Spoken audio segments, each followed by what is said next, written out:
Welcome to Private Fame. Tonight's story is about Britney Spears, not just the pop star, but the person behind the headlines, the photos, and the collapse. From teen idol to global icon, she became the face of an entire generation, until the pressure broke through. In 2007, she did something the world didn't expect. She shaved her head. Cameras caught it. The world judged it. But no one really asked why. If you're staying with me tonight, like the video, subscribe, and tell me where you're watching from and what time your night begins. She never asked for the world. She was given it before she knew what it meant. Britney Jean Spears, born in the soft-spoken, sun-drenched South, didn't crawl toward fame. She was pulled into it. As a child, she sang with the kind of clarity that made adults pause, confused by the sound coming from someone so small. There was something haunting in the way her voice cut through a room. Clean, powerful, disciplined. That kind of talent doesn't stay quiet for long. It's noticed, it's tested, and soon, it's sold. By the time she was 8, she was auditioning for television shows. By 11, she was on the Mickey Mouse Club, alongside other future icons. But there was something different about Britney. Something magnetic. Something that made cameras linger and audiences lean in. She wasn't just talented, she was commercial. She could be shaped, molded, packaged. The American pop machine saw her not as a child, but as an opportunity. And she delivered. Song after song, smile after smile, she worked tirelessly. And she learned the rules early. Be nice, be pretty, be obedient. In 1998, she released Baby One More Time, and the world changed. The video, schoolgirl outfit, pigtails, hunger in her eyes, was electric. She wasn't a girl, not yet a woman, but already a product. The song exploded. She didn't just enter pop culture, she split it in half. Everything before her felt dated. Everything after her bore her imprint. Teenage pop hadn't looked like that before. She was innocence wrapped in rebellion, desire without shame, danger in lip gloss, and the world couldn't get enough. Fame flooded her like a tsunami. Concerts, interviews, appearances, magazines, endorsements. Her face became architecture, plastered on billboards, tucked into wallets, framed on bedroom walls. Her name rang out in malls, arenas, tabloids. Everyone wanted a piece, but no one asked what it cost her to give it. By the early 2000s, Britney Spears was the most photographed woman in the world. Not one of. The paparazzi followed her every breath. Her relationships became global conversations. Her heartbreaks were televised. And as the world watched her grow up, it forgot she was still growing. There's a particular violence in becoming public property. Every step she took outside became a performance. She was judged for what she wore, how she walked, what she said. When she cried, they zoomed in.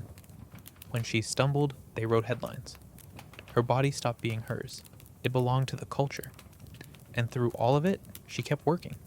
She released Oops, I Did It Again, Britney in the Zone. She evolved, sexier, edgier, darker. She kissed Madonna on stage. She danced with a snake. She pushed her image until it bled. And still, she smiled. Because that was the deal. Be whatever they want, and they'll keep loving you. But love like that isn't love, it's consumption. What the world saw as glitz, she felt as pressure. And pressure doesn't dissipate, it accumulates. By 2007, the weight became too much. And then, one night in Los Angeles, it all unraveled, not quietly, not privately, but beneath the sharp fluorescent lights of a strip mall salon. She walked in, sat down, and told the hairdresser she wanted it gone. All of it. The long blonde hair that had been touched by strangers, curled by stylists, obsessed over by magazines. The hair that had been trademarked, sexualized, pulled, praised, and parodied. When the hairdresser refused, Britney took the clippers herself. No cameras inside, just her, the buzzing of the razor, and a line crossed that couldn't be uncrossed. Outside, the paparazzi were waiting. They always were. And when she emerged, bald, tired, eyes vacant but focused, they didn't ask why. They didn't need context. They had their shot. The photos spread across the globe in hours. Britney loses it. Pop princess gone mad. They called it a breakdown. They called it rock bottom. But they didn't call it what it truly was. Rebellion. Control. A woman who had been reduced to an image taking a hammer to the mirror. This wasn't self-destruction.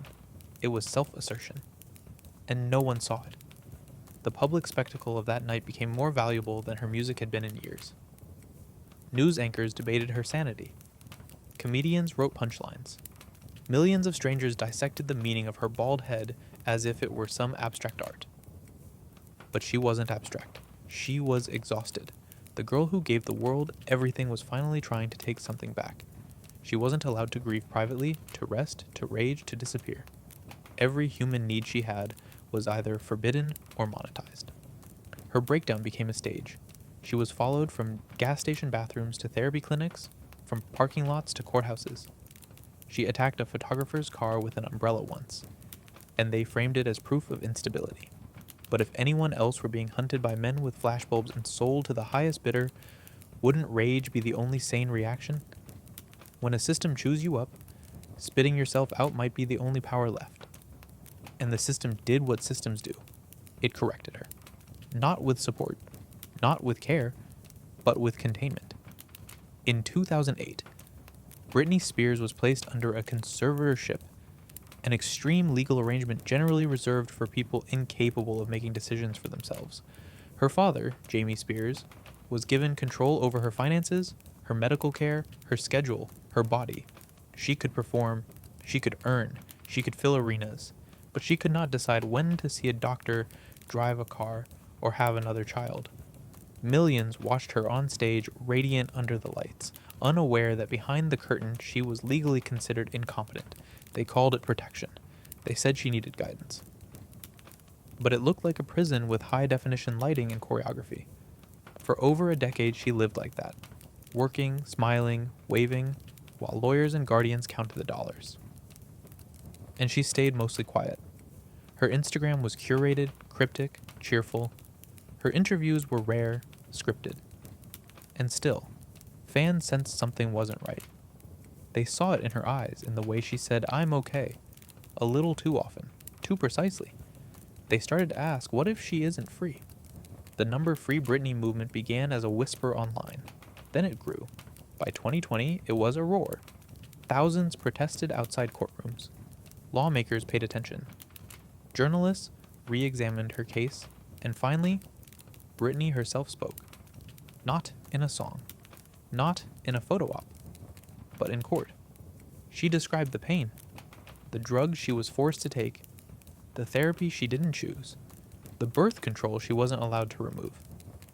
She described being watched constantly, treated like a product, again, always again, and how none of it felt like protection. It felt like punishment. She ended her testimony with words that were simple but heavy with fire. "I just want my life back." And eventually, she got it.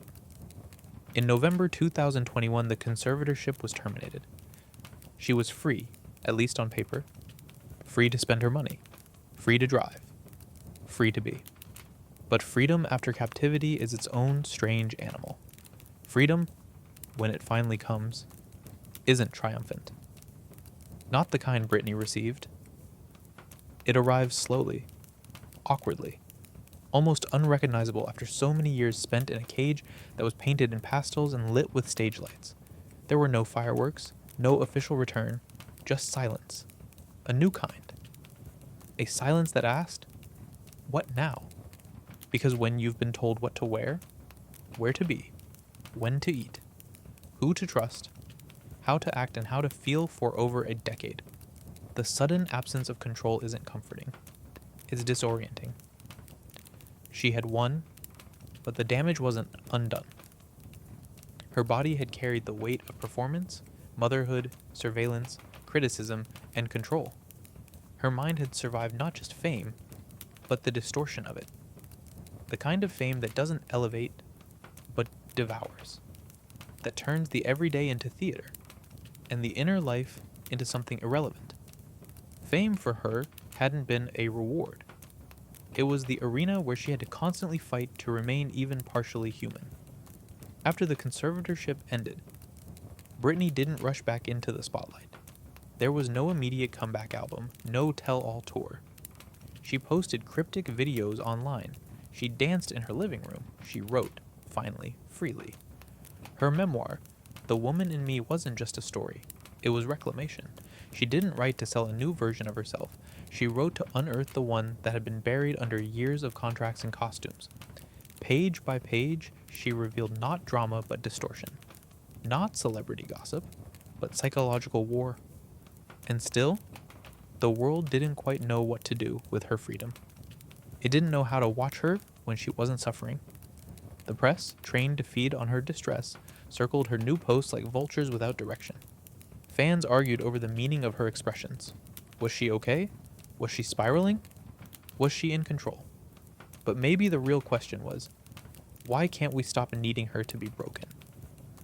The truth is, Britney Spears had become a mirror for the culture. We projected onto her everything we feared and desired: youth, beauty, rebellion, weakness, madness, survival. She was punished for being too sexy, then too innocent, then too wild, then too quiet. She could never hold the right shape because the shape kept changing. And so she shattered it, over and over, not to destroy herself but to escape the roles that never fit. Shaving her head wasn't a collapse. It was an answer, a warning, a scream carved into silence, and we didn't hear it then because we weren't listening. We were too busy watching, always watching.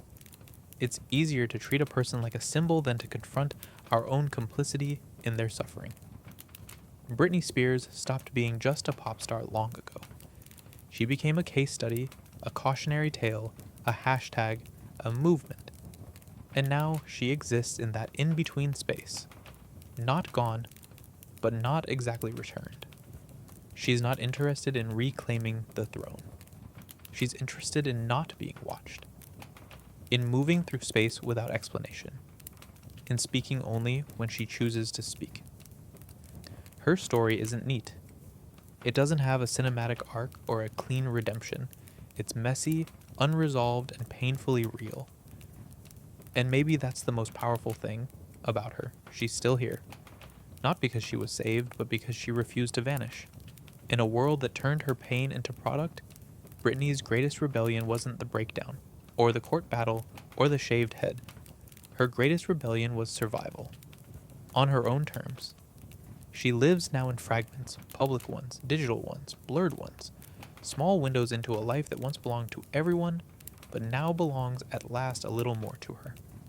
There are dance videos, taken from a phone tilted at an angle. There are cryptic captions, emojis that don't explain, and photos that come with no context. And to many, it looks strange. Unstable, even. But maybe that's because we don't know how to recognize freedom when it doesn't perform for us. For over 20 years, Britney Spears was required to make sense. She had to fit the mold of a teen idol, then a young woman, then a mother, then a scandal, then a brand. But people aren't stories, they're not products, they're not meant to be explained with clean plot points or polished interviews. And Britney finally doesn't seem interested in making sense for anyone but herself. She posts when she wants. She disappears when she needs. Sometimes she returns to the spotlight for a brief flash, a voice feature on a song, a public statement, a court document. But mostly she floats above it all now, as if tethered loosely to a version of the world she no longer fully trusts. And who could blame her? Her childhood was televised. Her body was discussed in courtrooms. Her pain was zold in full color. And when she asked to be seen not as a figure, but as a human, the world blinked and asked for more content. There's something deeply uncomfortable about watching someone try to rebuild their identity after the world's had its hands all over it. We don't know how to look away, but we also don't know how to look gently. Britney lives in that tension. A woman with eyes that have seen too much and a heart that never had a chance to grow without interruption. In her book, she writes with a voice that's raw and strangely quiet. She doesn't shout her truth. She lets it sit, like bruises under the skin. There's no dramatic reveal, no manipulation of narrative. Just what happened, just how it felt, just what it cost. And what it cost is hard to grasp. Not just the money, not just the years, but the trust, the self-belief. the sense that you are yours. When you spend your life being watched, touched, edited, misunderstood, how do you begin to form a self that isn't just a reflection of everyone else's desire? That's the real story. Not the fame, not the hits, but the quiet question, who am I? When no one is looking. Britney doesn't pretend to know. She dances, she writes, she retreats, she stumbles, she breathes, and maybe that's enough. Maybe after all the spectacle and the scripts and the polished interviews, what matters most is that she gets to be uncertain in peace. We don't need another comeback. We don't need another reinvention. We don't need her to entertain us anymore. We need to let her be. Because Britney Spears doesn't owe the world anything. Not another tour, not another apology, not another explanation. She gave everything. Her voice, her face, her youth, her privacy, her body, her mind. What she deserves now is what the world never gave her. Space and silence. And the chance to live a life that doesn't have to be iconic to be her own. There's a strange weight in letting go of a world that once revolved around you. Not because you want to return to it, but because part of you still hears its orbit, the echoes. The demands, the applause that came with a cost. Britney lives in the shadow of that applause now, not haunted by it, but shaped by it. It's a sound she's spent years trying to unhear. Because applause is seductive. It tells you you're real. It tells you you matter. But it's never permanent. And when it fades, what's left is quieter, more honest, and far more difficult to face. She is no longer the pop princess, not the way they once wanted her to be. She's not the perfectly styled teenager on TRL. She's not the halftime show fantasy. She's not the magazine cover girl. And that loss, for some, is hard to accept. Not for her, but for us, because Britney wasn't just a celebrity. She was an era, a mirror, a promise that you could be beautiful, successful, desired, and still be okay. When she unraveled, something in the culture did too. And maybe that's why the world reacted so violently to her truth. Not because it was scandalous, but because it was too close. Britney was never just Britney. She was the projection of 1,000 industries, dreams, and headlines. When she stepped outside that frame, when she rebelled, when she shaved her head, when she fought for her autonomy, she forced the world to reckon with its own machinery. The way we consume people, the way we discard them, the way we brand pain until it becomes aesthetic. Even now, we still hunger for resolution. We want Britney to return to the stage and reclaim her throne, or we want her to vanish completely tucked away behind some perfect goodbye. But she offers neither. She lingers. She exists on the edge of the frame, free but wounded, present but cautious, still watching us watch her. And in that in-between space, there's something revolutionary happening. A woman who gave the world everything has finally learned to say no. She doesn't perform her recovery. She doesn't simplify her journey. She allows herself to be strange, joyful, messy, tender, defiant. She laughs in her videos. She twirls. She repeats herself. She posts old photos. And she doesn't explain any of it. Because she doesn't have to. Not anymore. That refusal to explain may be her greatest freedom yet. It's uncomfortable watching someone we used to define for ourselves begin to define herself. Especially when that self doesn't fit our expectations. But that discomfort is the point. Britney was never here to be what we wanted. She was here to be herself. We just didn't let her. Now, with the noise dialed down, she's learning to live in the spaces between. Between public and private, between icon and individual. Between the girl who once sang under stadium lights and the woman who now dances barefoot on marble floors. Unfiltered and unbothered. This version of Britney may never headline another world tour. She may never release another album. And she may never sit down for the Oprah interview we all think we deserve. But she will live. On her terms. At her pace. And in her voice. Whether we understand it or not. Because after decades of being reduced to headlines, to memes, to punchlines and cautionary tales, she is finally expanding. Not back into fame, but into personhood. She walks now not through crowds, but through echoes. Fame lingers like perfume. It clings to the skin long after the stage has gone dark. And for someone like Britney Spears, the silence is never pure. Even when the cameras aren't flashing, she can feel their imprint, their after image. She knows what it's like to be hunted by the lens, to feel the click of a shutter as a pulse in her chest. She knows what it means to be recorded when you're crying, when you're bleeding, when you're barely standing. That kind of memory doesn't fade, it hardens, it reshapes how you move, how you speak, how you trust. But maybe, in this slower life she's building now, she's learning how to feel without fear. Not because the world has changed, but because she has. She's no longer the girl who needs to be believed, understood, or applauded. She doesn't need to convince anyone of her story. The truth has settled inside her, like soil finally cooled after the burn. She has written her version. It's out there, in ink and print, on shelves and hands. The woman in me isn't a victory lap. It's a quiet scream turned into a whisper. It's the sound of someone reclaiming not just narrative, but ownership. Of her mind, her body, her name. And maybe that's all she ever wanted. Not to be worshipped. Not to be pitied. But to be heard. Not as a commodity, not as a tragedy, but as a human being who never got to be young without consequence. There's something deeply holy in that kind of return. To oneself. To one's own voice. Because what fame strips first is not privacy. It's interiority. It teaches you that your thoughts don't matter unless they can be monetized. That your value depends on your visibility. But Britney, in her quiet rebellion, has turned away from all that. She doesn't show up to explain. She doesn't smile to smooth things over. She simply exists, posting, dancing, disappearing, reappearing on a frequency that's hers alone. And that confuses people. It unsettles them. They want neatness, redemption arcs, closure. They want to know she's okay. But maybe that's still the wrong question. Maybe the question is, are we okay with a version of Britney that doesn't need us anymore? She lived through a system designed to break her. And it did. But she lived through it anyway. She lost her childhood, her 20s, her autonomy, her voice, but not herself. That part somehow survived. Fractured, bruised, guarded, but alive. There are no more encores. No more surprise appearances.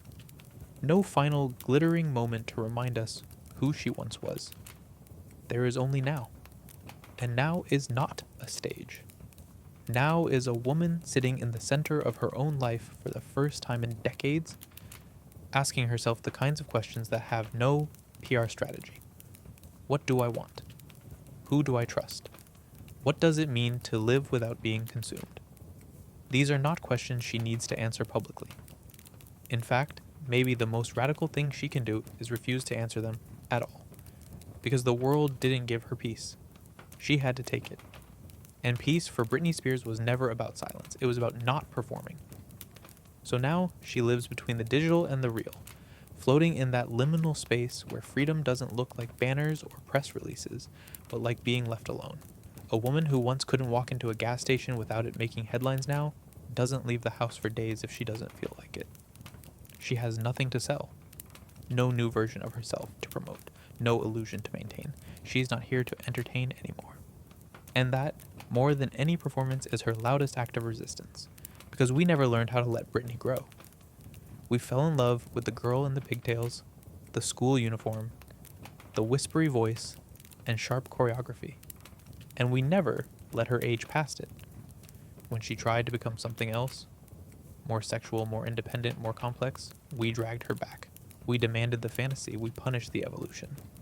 And when she broke the script, we didn't see a woman fighting for her life. We saw a headline, a spectacle, a show. That's why the image of her with the clippers still haunts us. Not because she looked unstable, but because she looked powerful in a way we weren't ready for. A woman stripping herself of the adornments of other people's expectations. Stripping herself of product, of projection, of marketable femininity.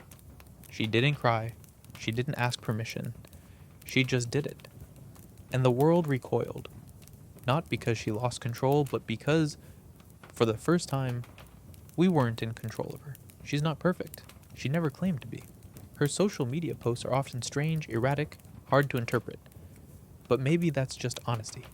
Maybe we've forgotten what unfiltered humanity even looks like.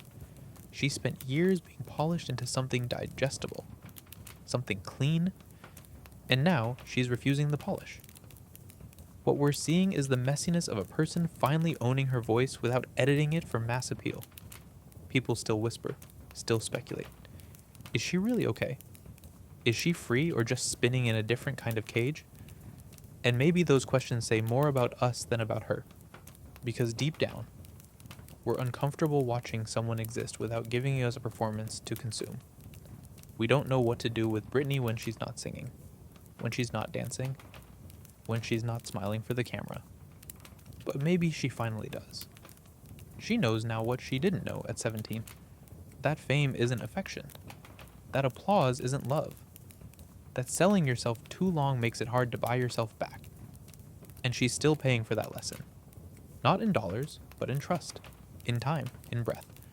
There are no stage lights now.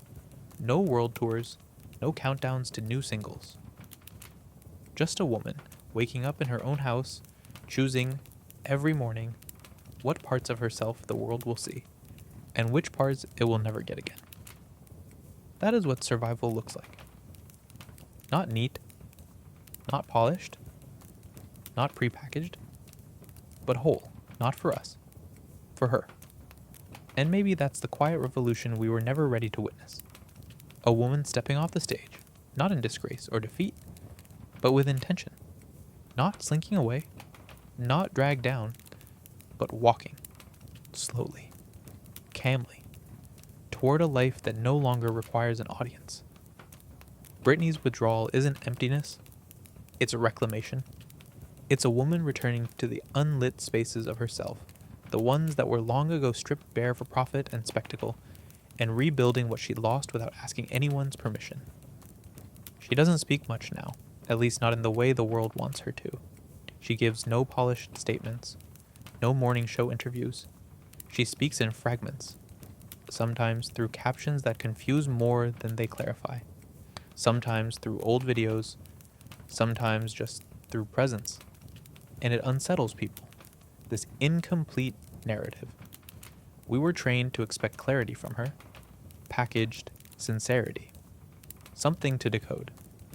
But Britney Spears no longer owes us closure, because we took everything from her. We, the media, the industry, the fans, the culture that claimed to love her. We consumed her adolescence, commodified her breakdown, and debated her sanity like sport. And now, when she chooses not to be neat, we act confused, as if we didn't help build the very cage she escaped from. There's a price to that kind of captivity. It doesn't show up all at once. It trickles in. It shows in the way you second-guess your own instincts, in the way your voice gets caught in your throat, even when you're alone, in the way you flinch from kindness because you've learned that every smile could be a transaction. Britney's healing isn't just emotional, it's existential. She's not rebuilding her career. She's rebuilding her relationship with being alive. And that work doesn't happen on camera. You can sense it in the way she moves now. There's a looseness to her, a refusal to be directed. Her dancing isn't choreographed. It's chaotic, full of angles and flourishes that don't obey rhythm, but follow feeling. She moves like no one is watching, even when she knows they are. She dresses how she wants, speaks how she wants, lives how she wants. It's not polished, it's not curated, it's not for us. And that's the point, because for so long everything was for us. Every lyric, every look, every carefully staged performance, she existed inside other people's expectations. And now, she doesn't. She stumbles. She thrives. She contradicts herself. She laughs at strange moments. She shares old photos not for nostalgia, but perhaps because they're hers, and she never got to just hold them without turning them into content. That's what gets lost in the noise. What it means to own yourself after years of being rented out to the world. Britney Spears is not just a survivor of a corrupt legal system. She's a survivor of us, of the internet, of pop culture, of the endless grind of being adored until it breaks you. And now that she's free, truly free, there is no polished comeback waiting in the wings. No Disney-style redemption. No bow on the story. Just a woman, mid-sentence, still raw, still figuring it out, still here. And that, more than any world tour or chart-topping single, might be the most extraordinary thing of all. There's something sacred about refusal. The refusal to be pleasant, to be palatable, to be marketable.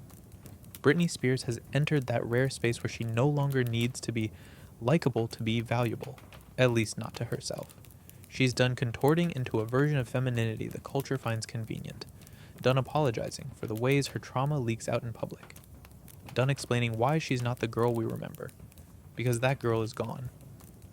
And maybe she never really existed, not in the way we imagined her. The real Britney, the one we never got to see, was behind the curtain all along. The quiet, clever, sensitive woman who wanted to make music, to love deeply, to raise her children without cameras pointed at their faces. That version of her was lost in translation, twisted into something glossy and profitable. And when she started to reclaim herself, when she became unpredictable, messy, and uncontainable, we called it a breakdown. But maybe it was a correction. A violent, necessary reordering of her life back into her own hands. What does healing look like when you've never had privacy? When your lowest moments are search terms and your name still trends, not for what you do now, but for what you survived. For Britney, healing doesn't follow the rules. It doesn't move in a straight line. It lurches, it backtracks, it drifts sideways and reemerges in fragments. She dances, she deletes her Instagram, she brings it back, she writes, she vanishes. It's not coherent, not consistent, but it's hers. There's power in that. Quiet, difficult power. She will never be fully understood, not even by those who say they love her most. And she doesn't try to be. She lives now with a kind of guarded vulnerability, transparent in moments, but always keeping the deepest parts for herself. It's as if she's finally learned the lesson most celebrities never do. That survival is not about being seen, but about being safe. And safety, for someone like Britney Spears, was never a given. Not in the industry, not in her family, not in the courts, not even in her own home. She was watched, handled, surveilled, medicated, scheduled. She had security guards who reported on her behavior, doctors who dictated her body, managers who approved her meals, fans who demanded access, and through it all, she smiled, because smiling was currency. Until one day, she didn't. That silence wasn't absence. It was protest. Now she speaks when she wants to. And when she doesn't, she disappears. Not to punish us, but to protect herself. Her privacy is no longer something we can violate. Her image is no longer something we can own. She has taken back her face, her voice, her time. And even if the world still doesn't know what to make of that, she does. She understands that the world was never built to hold her. It was built to consume her. So she lives outside of it now, in fragments, in shadows, in her own chosen light. ChatGPT said, "And what does it mean, really, to live in your own chosen light after decades of being defined by someone else's spotlight?" For Britney, it means freedom without the fanfare, a freedom that is not dramatic or loud, but quiet and fiercely personal. She is not trying to win back the world. She is not chasing headlines or streaming numbers. Her victories now are measured in moments no one sees, waking up without fear, dancing for no one, saying no, and not having to explain why. This is not the kind of freedom the culture celebrates. We still expect our stars to rise, fall, and then rise again, clean, apologetic, perfected. But Britney rejects that arc. She doesn't play the game anymore. Her refusal is radical because it denies us closure. It denies us the neatly packaged redemption story we've come to expect. It says, I'm not here to make you comfortable. I'm here to survive myself. And maybe that's the point. Maybe Britney Spears isn't just surviving. Maybe she's showing us what it looks like to live in the aftermath. Not the glossy after of a magazine profile, but the real, raw, untidy aftermath of trauma, exploitation, and reclamation. She is still stitching herself back together, one piece at a time, and she's not doing it for applause. She's doing it so she can breathe. Every photo she posts, every video, every cryptic caption, these are not performances. They are small declarations. I am still here. I am still mine. She will never be what she once was, and thank God for that. Because what she once was, a global commodity wrapped in innocence and desire, was never sustainable. No human being can hold that weight for long. The system that built her also broke her, and now, in the ruins, she is building something else, something softer, something stranger, something that belongs only to her. It doesn't need to make sense to us, because it finally makes sense to her. She knows now that silence is power, that invisibility can be freedom. That presence doesn't require permission. She has lived through the worst of it, the exposure, the humiliation, the forced compliance, and come out on the other side with nothing to prove. That might be the most radical thing a woman in her position could ever do, to still exist, to still sing, even if it's only to herself, to still dance, even if no one claps, to still write, even if no one understands, to still be. She is not asking to be remembered a certain way. She is not asking to be forgiven or revered or crowned again. Britney Spears no longer orbits anyone else's story. She is no longer the punchline or the phenomenon. She is not the pop princess or the fallen star. Those names, those roles, those masks, they belong to a different lifetime. What she holds onto now is something much rarer. The quiet dignity of a life rebuilt from wreckage on a foundation no one else poured for her. And yet, the world still circles her, waiting, prodding, wondering if she will break again or return or vanish. But perhaps that curiosity says more about us than it does about her, because Britney has already done what so many of us never do. She walked away. From the contracts, from the performance, from the machinery of approval. She looked at everything she had been taught to crave, money, fame, applause, validation, and turned her back on it. That isn't failure, that's freedom. Because the truth is, Britney's story was never really about pop music, or image, or spectacle.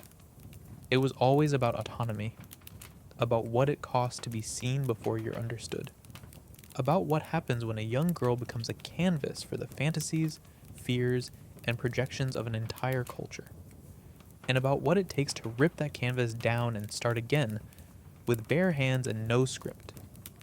She will not always get it right. No one does. But that's the beauty of it. She no longer needs to.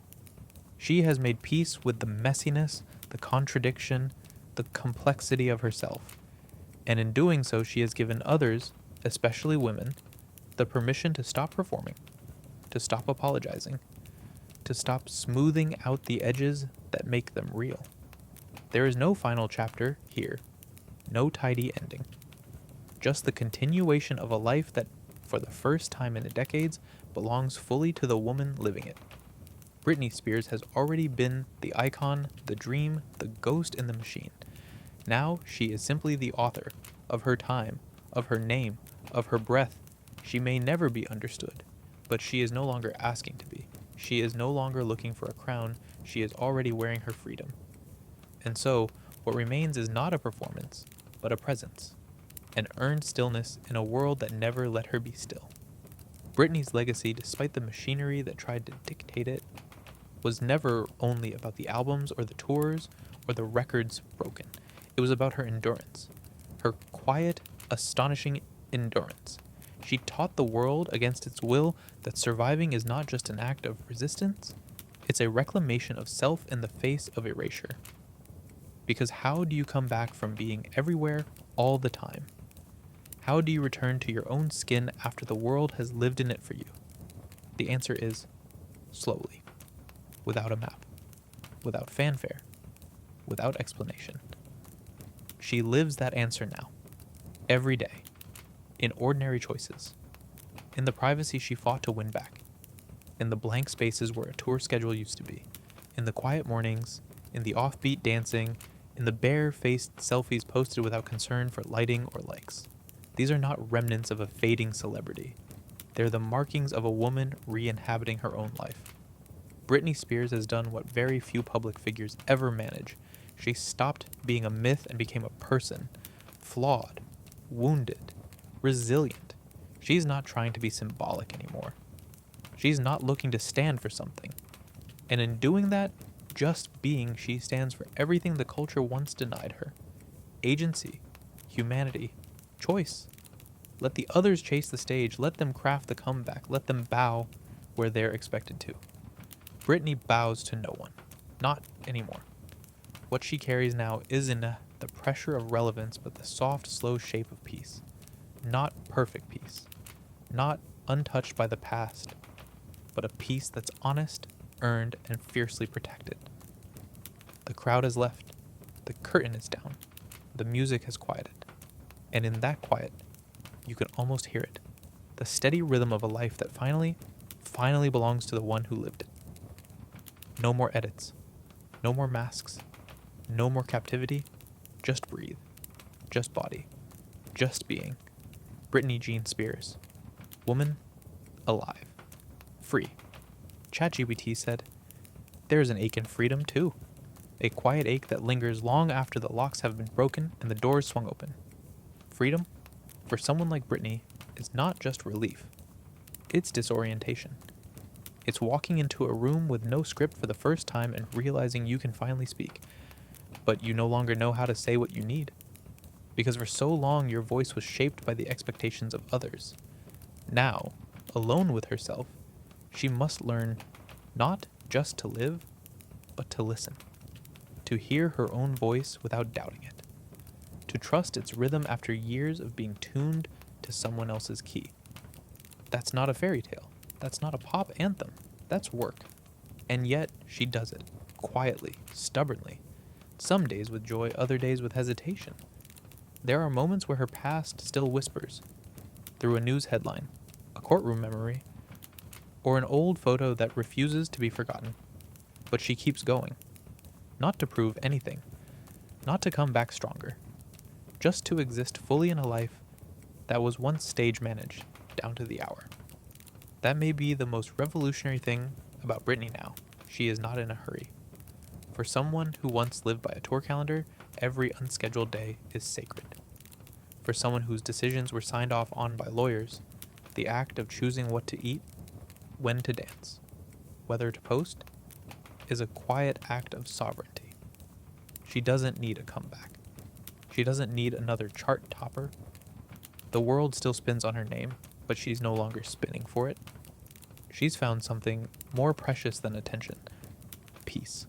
Uneven, imperfect, and deeply real. And we may never fully understand her. We don't need to, because maybe the most respectful thing we can do is stop asking her to explain herself. Stop interpreting every post. Stop demanding that her pain be poetic, her joy be pretty. Let her be strange. Let her be private. Let her be. She already gave us everything. Now finally she gets to keep something for herself.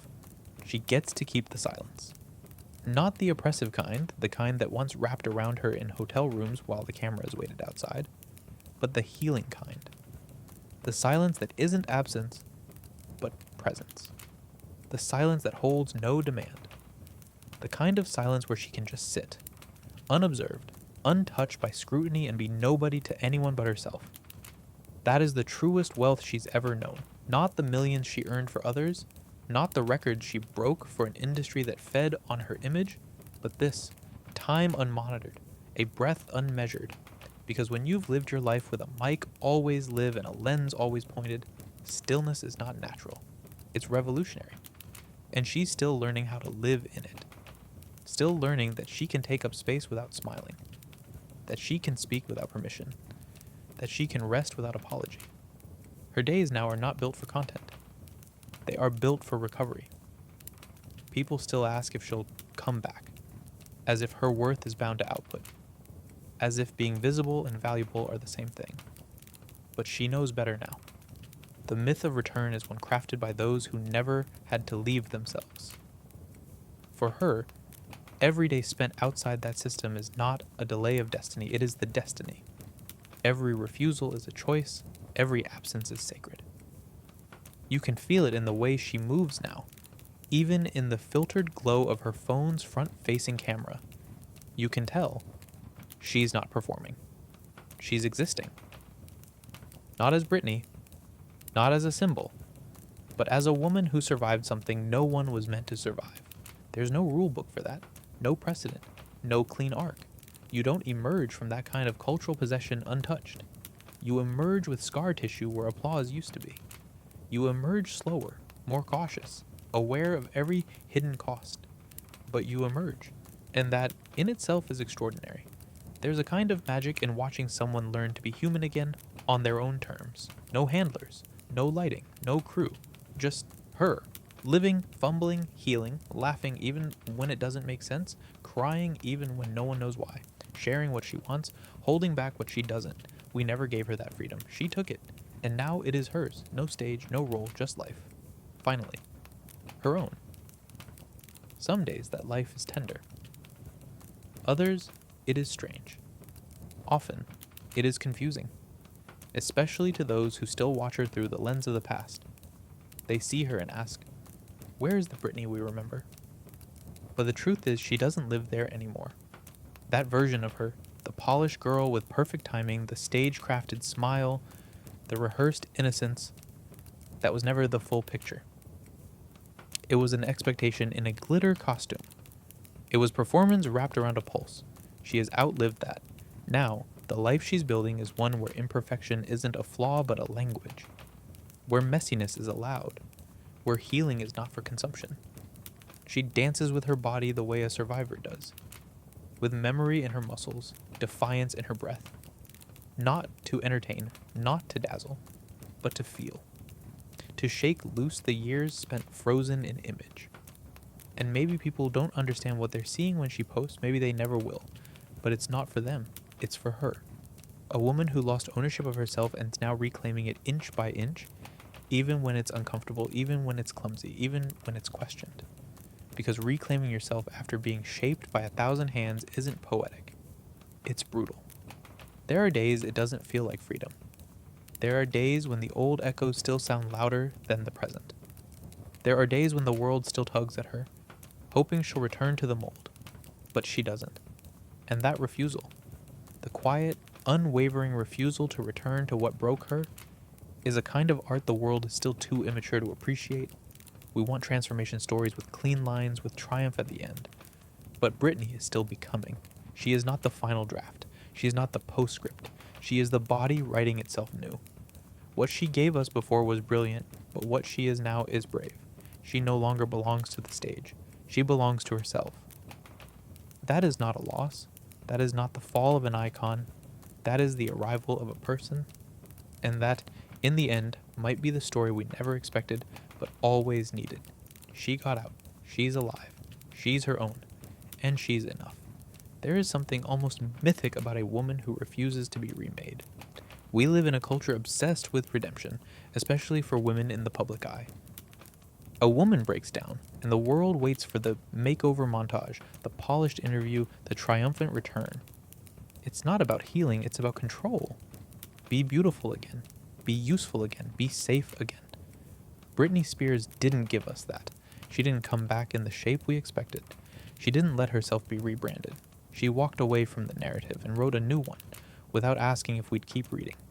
She chose not to become a lesson, or a legend, or a meme. She chose to be. And that's harder, that's messier, that's lonelier, because the world only knows how to love women who are either rising stars or cautionary tales. Britney is neither now, she's not in ascent, she's not in collapse, she's suspended in that rarest air, life after survival. And it confuses people, because she doesn't speak in the language of marketing anymore. Her words, when they come, are fractured, dreamlike, raw.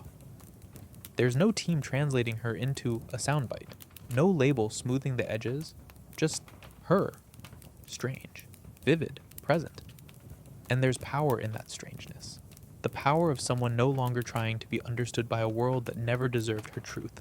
She doesn't chase clarity. She doesn't apologize for her joy.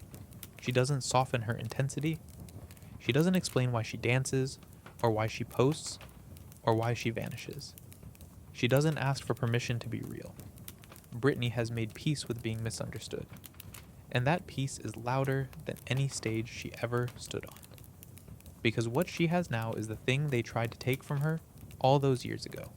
Not just her voice, not just her body, but her boundaries. She knows the cost of being seen. She knows what it's like to be devoured by fame. And so she guards herself now. Not out of fear, but out of wisdom. She's learned that being adored isn't the same as being safe. That being celebrated isn't the same as being free.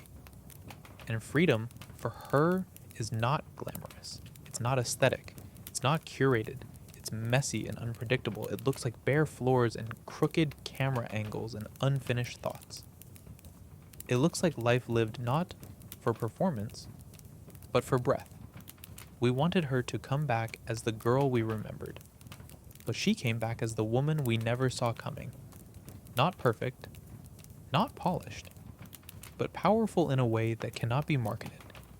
And in the silence between her posts, in the quiet of her absence, in the unpredictability of her presence, she reminds us that she is not ours anymore. She never should have been. She is hers, completely, finally. She is not living for applause anymore. That sound, the clapping, the cheers, the chants, it used to mean something. It used to be how she measured her worth. You rehearse, you perform, you smile, you bow, you are loved. But applause is just noise. It fills the air, and then it's gone. It doesn't hold you when the doors close. It doesn't stop the pills from numbing your heart. It doesn't give you rest when your body aches from being watched, packaged, consumed. It doesn't ask if you're okay when the lights go out. Now she lives in the quiet that comes after that noise. And for the first time, it feels like safety. There is a strange kind of courage in choosing to disappear. Not to vanish, not to surrender, but to step away from the platform that fed on your soul. Britney learned that courage the hard way. Every time she was reduced to a headline, every time her tears were turned into spectacle, every time she begged for help and was met with mockery, she was pushed further toward that knowledge. Survival depends on escape, not from life, from the machine, the industry, the gaze, from being turned into something so visible, so familiar, that the girl inside the image could no longer breathe. Now she doesn't chase clarity. She doesn't seek to be seen in full. She doesn't tidy up her narrative. Because real people aren't clean stories. They are contradictions. They are mood swings and unfinished sentences. They are memory and forgetfulness and confusion and resilience. And Britney has earned the right to be all of that, without it being dissected, without being told what it means. Let her be strange. Let her be inconsistent. Let her change her mind. Let her rage and vanish and come back without a reason. She owes no one a final version of herself. There is no return to form. There is no healed that looks perfect on camera. There is only what she chooses. And that choice is sacred. For so long, the world tried to finish her story, finish her identity, turn her into something fixed, final, dead, or idolized. But she refused. She lived. And that survival wasn't clean or cinematic. It was jagged, surreal, raw. It looked like defiance. It looked like retreat. It looked like silence. It looked like dancing in the kitchen with mascara running and the curtains drawn. And still, the question lingers. Is she okay? But maybe that's the wrong question. Maybe the better one is, why do we need her to be okay in ways that make us comfortable? Why can't we allow her to live unpolished? Why must she redeem herself in public for pain we helped cause? Why can't her healing be private, invisible, sacred? Because healing is not a documentary. It's not a TED Talk. It's not a performance. It is a life, lived slowly, quietly, far from the noise that once tried to define it. She is not asking to be remembered a certain way. She is not asking to be forgiven, or revered, or crowned again. Britney Spears no longer orbits anyone else's story. She is no longer the punchline or the phenomenon. She is not the pop princess or the fallen star. Those names, those roles, those masks, they belong to a different lifetime. What she holds onto now is something much rarer. The quiet dignity of a life rebuilt from wreckage on a foundation no one else poured for her. And yet, the world still circles her, waiting, prodding, wondering if she will break again, or return, or vanish. But perhaps that curiosity says more about us than it does about her. Because Britney has already done what so many of us never do. She walked away. From the contracts, from the performance, from the machinery of approval. She looked at everything she had been taught to crave, money, fame, applause, validation, and turned her back on it. That isn't failure. That's freedom. Because the truth is, Britney's story was never really about pop music, or image, or spectacle.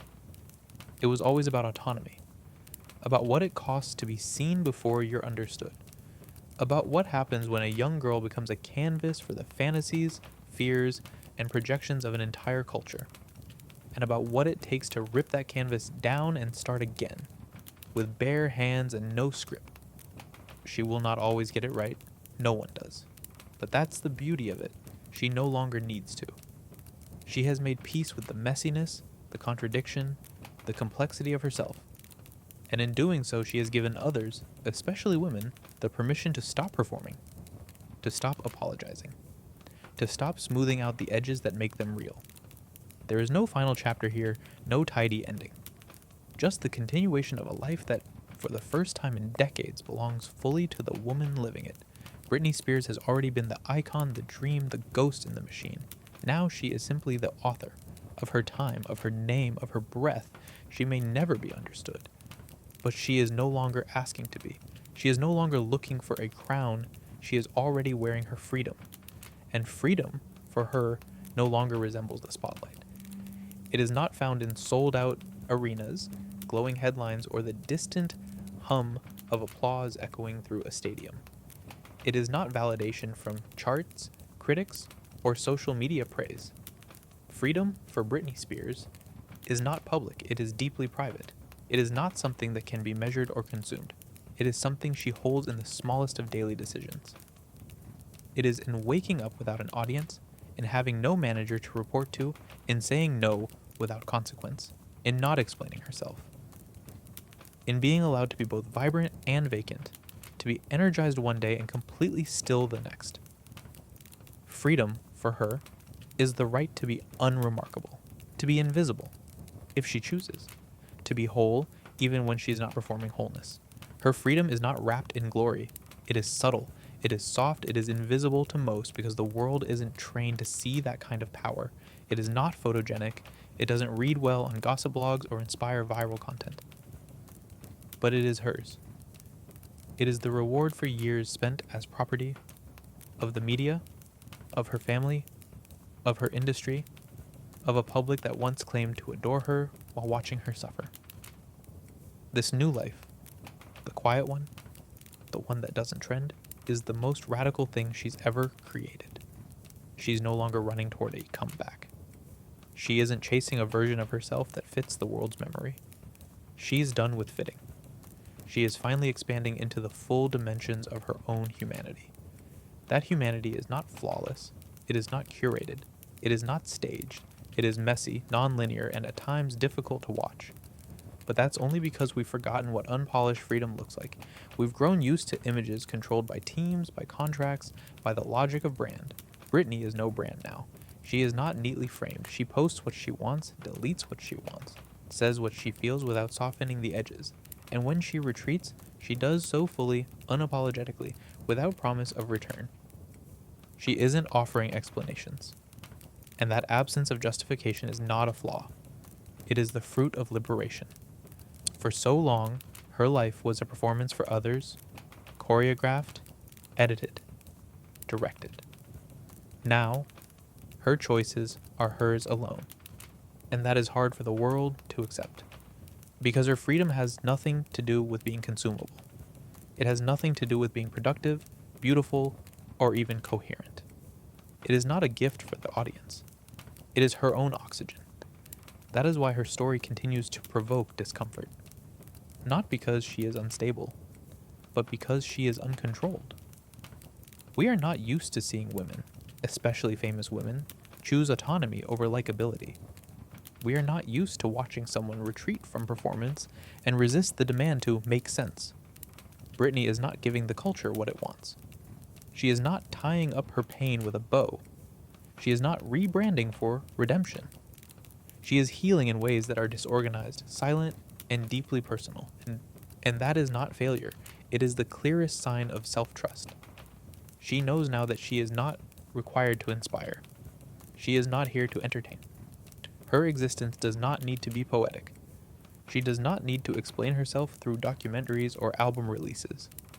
Her power now is in withholding, in privacy, in contradiction, in the quietness of a life lived fully for herself. She may never release another record. She may never tour again. Or maybe she will. But if she does, it will not be for anyone else. It will be because it is what she wants, when she wants, how she wants. That shift, the transfer of choice back into her own hands, is the legacy. Not the image, not the catalog, not the tabloid mythology. The legacy is her saying no, and having it mean something. We watched her fall, but we never really understood what it meant for her to stand. Because she didn't stand in the way we expected. On stage, in heels, in front of pyrotechnics. She stood in silence. She stood in refusal. She stood by disappearing. And by not asking for permission to be gone. That's the real story now. She is not a comeback. She is not a cautionary tale. She is not a myth. She is a woman, fully sovereign, quietly surviving, loudly living even in silence. Still here, still dancing, still free. And in that freedom, unseen, unstyled, unrehearsed, there is something that no camera ever captured, no song ever quite expressed, no headline ever conveyed. It is not Britney the pop star, the performer, the global phenomenon that lingers in this final chapter. It is Britney the woman, unbranded, unfiltered, unmonetized, not reinvented, not repaired, simply reclaimed, not for public comfort, not for industry approval, for herself. Because when the lights faded and the tour buses emptied and the final merchandise orders were shipped, what was left wasn't a legacy, it was a body, tired, real, owned by her again. A body that had been scheduled, weighed, medicated, praised, punished, and finally freed. That body doesn't need to impress anymore. It doesn't need to twirl on cue or hit the next 8 count. It doesn't need a glam team or a marketing campaign. It needs rest. It needs stillness. It needs to breathe on its own terms at its own pace. And she is giving herself that. We don't often talk about what it costs to stop performing when your entire life has been a performance. The world celebrates the climb, obsesses over the fall, but rarely knows how to stay silent for the in-between. For the quiet middle, the long recovery, the uncertain mornings. But Britney lives in that middle now. That tender, unstructured space where healing doesn't come with milestones. There are no awards for staying home, no applause for refusing exploitation, no headlines for choosing peace. And yet, this may be the most meaningful chapter of her life, because it is not reactive. It is self-authored. No one is writing the script but her. No one is producing the moment. She posts what she wants and disappears when she needs. She doesn't go off the grid, she's living off it. And what the world mistakes for inconsistency is actually clarity. She will no longer participate in anything that asks her to become less than whole. This isn't silence as retreat. It's silence as strategy. Silence as boundary. Silence as the final word. We may still talk about her, still wonder, still reach for nostalgia. But she has no obligation to answer. Her silence isn't an invitation to interpret. It is a line drawn in the sand. It says, "This is mine now. This face. This voice. This time. This pain. This joy. So let her be strange. Let her be messy. Let her contradict herself. Let her post and delete. Let her move through the world without a clear narrative. That's not instability. It's a radical kind of presence, a presence that refuses to be reduced or explained.